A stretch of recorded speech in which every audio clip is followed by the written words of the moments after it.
نحمده ونصلي على رسوله الكريم اما بعد بسم اللہ الرحمن الرحیم السلام علیکم ورحمۃ اللہ وبرکاتہ۔ محترم ناظرین، اس سے پہلے ہم نے علم تجوید میں دانتوں کے نام اور ان کی جگہ کو پہچانا تھا کہ کون سا دانت کہاں پر موجود ہے اور ان کے نام کیا ہیں اور دانتوں کی تعداد کیا ہے، جنہیں ایک شاعر نے ایک نظم میں جمع کیا ہوا ہے۔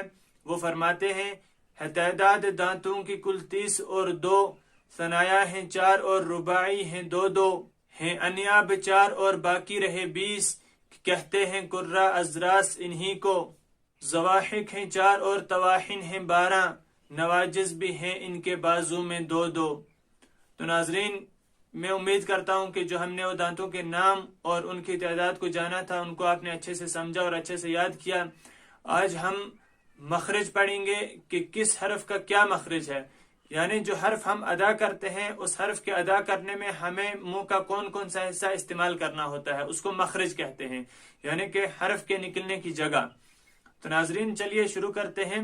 مخارج مخرجن کی جمع ہے، مخرج کے معنی نکلنے کی جگہ۔ اصطلاح میں جس جگہ سے کوئی حرف نکلتا ہے اس کو مخرج کہتے ہیں۔ کل حروف 29 ہیں اور 29 حروف کے لیے صحیح قول کے موافق 17 مخرج ہیں، یعنی کہ کچھ حروف ایسے ہیں، مثلا 2 یا 3 حرف ایسے ہیں جن کا ایک ہی مخرج ہے، اس لیے صحیح قول کے موافق 17 مخرج ہیں، جن 17 مخارج میں یہ 29 حروف سما جاتے ہیں۔ سب سے پہلا مخرج جوف الدہن یعنی منہ کا خلا، اس سے الف، واو مدہ اور یا مدہ ادا ہوتے ہیں۔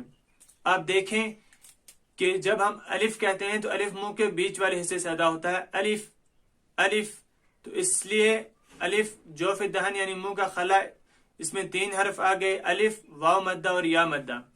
اس کے بعد دونوں ہونٹوں کی تری کا حصہ، یہ دوسرا مخرج ہے، دونوں ہونٹوں کی تری کا حصہ، اس سے کیا کیا ادا ہوتا ہے؟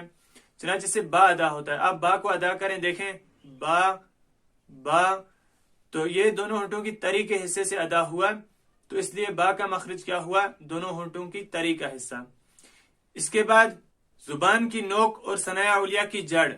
زبان کی نوک یہ ثنایا علیہ آپ جانتے ہیں کہ سامنے کے جو 2 دانت ہیں اوپر والے، ان کو ثنایا علیہ کہتے ہیں۔ ان کی جڑ یعنی لاسٹ پہ، ان کی جڑ سے جب زبان کی نوک ملی تو اس سے کیا ادا ہوا؟ تا دال طا، تو یہ تینوں حرف ایک ہی مخرج میں آ گئے۔ وہ کیا ہے؟ زبان کی نوک اور ثنایا علیہ کی جڑ۔ اور اس کے بعد چوتھا مخرج زبان کی نوک اور ثنایا علیہ کا کنارہ، اس سے کیا ادا ہوتا ہے؟ ثا ذال ظا، ثا ذال ظا۔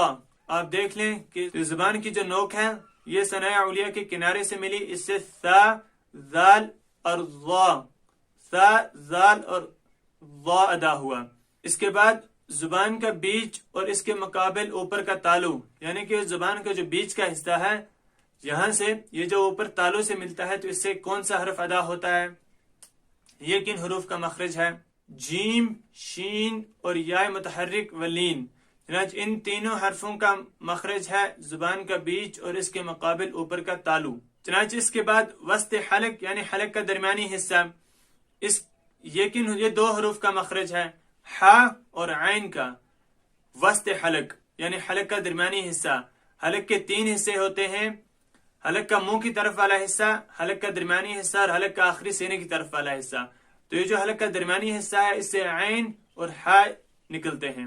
ادنائے حلق یعنی حلق کا منہ کی طرف والا حصہ، اس سے خا اور غین نکلتے ہیں، یعنی کہ جو حلق کا جو منہ کی طرف والا حصہ ہے اس سے خا اور غین نکلتے ہیں۔ چنانچہ یہ مخرج 2 حروف کا مخرج ہوا کہ اس سے غین اور خا نکلتے ہیں۔